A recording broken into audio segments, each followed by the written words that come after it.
So those are the major technical upgrades on the 2023 Yamaha R3. Now let's look at the crucial point. What's going to be the pricing? I know few of you might be a little disappointed hearing the price. Should you buy a 300cc motorcycle for that price? And also one major disappointment from Yamaha for 2023 for India is that hey, what's up YouTube? Today we have the Yamaha R3. Definitely this is not the latest 2023 R3, but this video is all about my expectation about the new launches from Yamaha for India for the year 2023. I'm gonna basically discuss my opinions and views and the updates that we are gonna get for this motorcycle in this year. Not this one alone, in general, what all the updates that Yamaha is gonna give to India. So first of all, let's talk about the R3. So the R3 basically comes with almost the same engine, same tuning, so performance wise I don't really see much of a difference. So this bike is so smooth and so enjoyable. That's why people across India love this bike, and this is one of the few bikes which makes you a fan of a Yamaha just after one single ride. Basically what's the difference Indians are getting compared to our older version, this one, is that first of all we are getting a new styling. I don't know whether I have to say it like a new styling because we already have seen the R15 version 4, so almost that kind of a styling we're gonna get. Even the R7 also has somewhat similar styling. And the second major update is the upside down forks in the front, so that is going to make this motorcycle even more sharper. And the third update is this dial is gonna go, so I have to say in that way, this dial is going and a fully digital console is coming. I'm a huge fan of this analog tacho. Gives me so much of happiness when it goes to the higher revs. So that is gonna change, and we're gonna get all LED lights on the motorcycle. So the last outgoing model was getting all halogen lights, so the new one gonna get an LED headlight, LED tail light and indicators, everything, all sort of things. So those are the major technical upgrades on the 2023 Yamaha R3. Now let's look at the crucial point. What's going to be the pricing? So as per the owners, the last outgoing model was going for around 4.5 lakh on road Bangalore. So in that sense, let's calculate. It's been 4 years. Yamaha haven't charged you anything for the R3 for the past 4 years.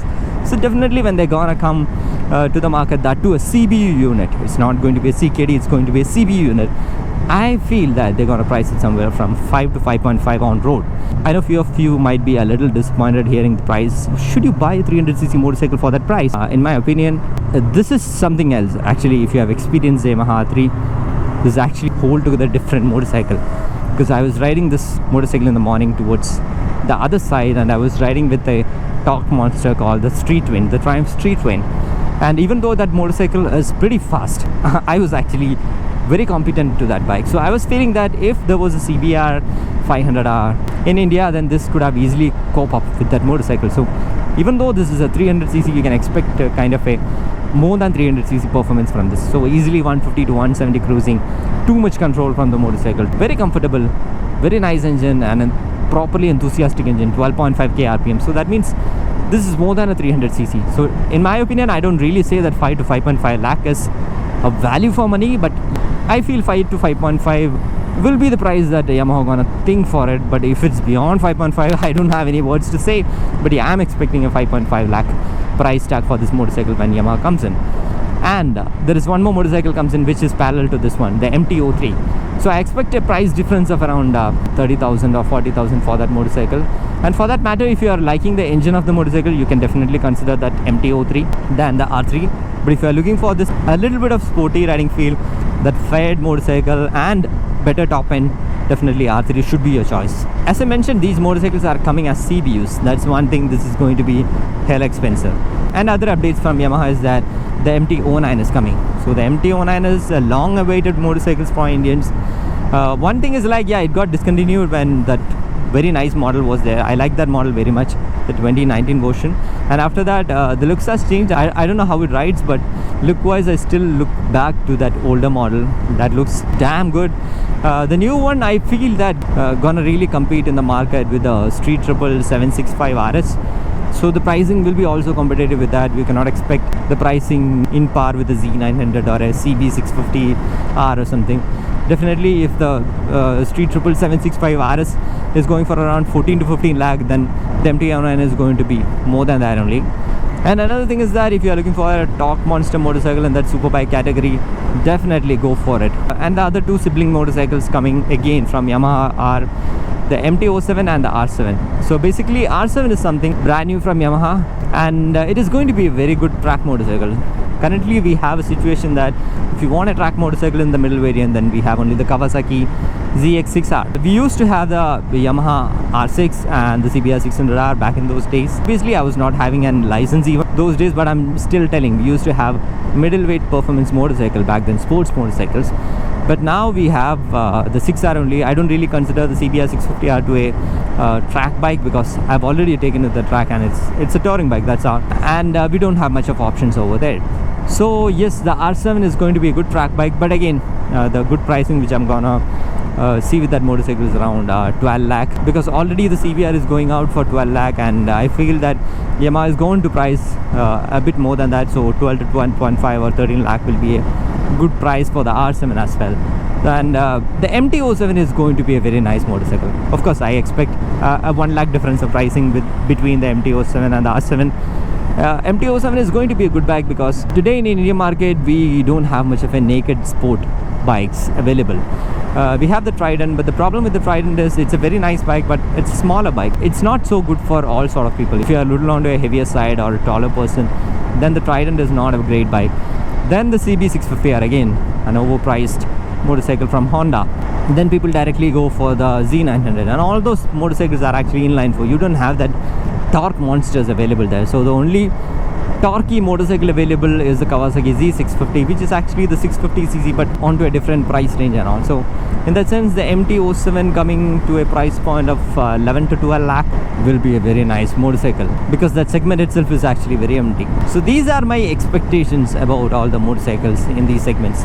So being a Honda customer for this long, I was actually making guesses out of how Honda, Yamaha and Suzuki are pricing motorcycles in the past few years. And oh sorry, Suzuki is not launching many motorcycles in this segment, so it's just some guessing based on the previous bike prices and all. And also one major disappointment from Yamaha for 2023 for India is that Yamaha has never coined the term called Tenere. I mean, I've been waiting for that motorcycle for so long.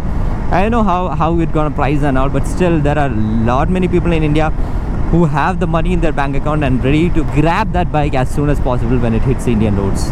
So even I'm one of them. I might take a little more time to get into a Tenere, but still there are a huge bunch of people who are actually ready with the cash sitting over there, just waiting for the release date to throw that cash at the dealership and get the bike to the home. Yamaha has disappointed us in a great way that they are not bringing the Tenere now. Maybe they'll just tell that, okay, we'll bring it, we'll look into it, but they haven't told anything about the bike. So fingers crossed for it.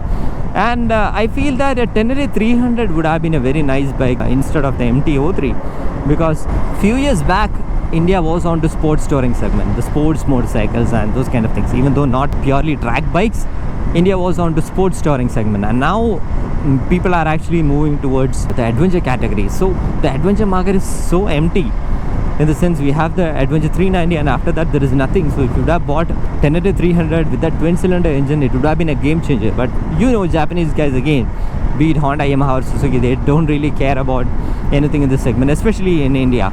Outside we have the CRF 300L and all, but in India we don't have anything like that. So Yamaha has completely ditched us, those who are looking forward for adventure motorcycles. So these are my updates and my guesses about the upcoming Yamaha motorcycles, and really I look forward to test ride these motorcycles in the future. I don't know, after this video Yamaha will cut me out of the media lineup, but still we'll find a way to ride the motorcycles, no worries on that. So I hope this video is helpful for you.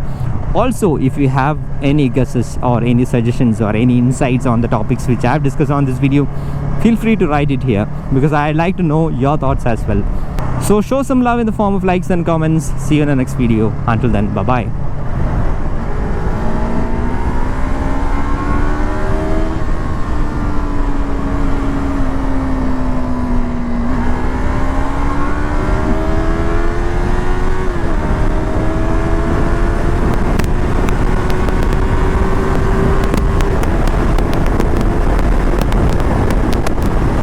That's why we say yes, Yamaha.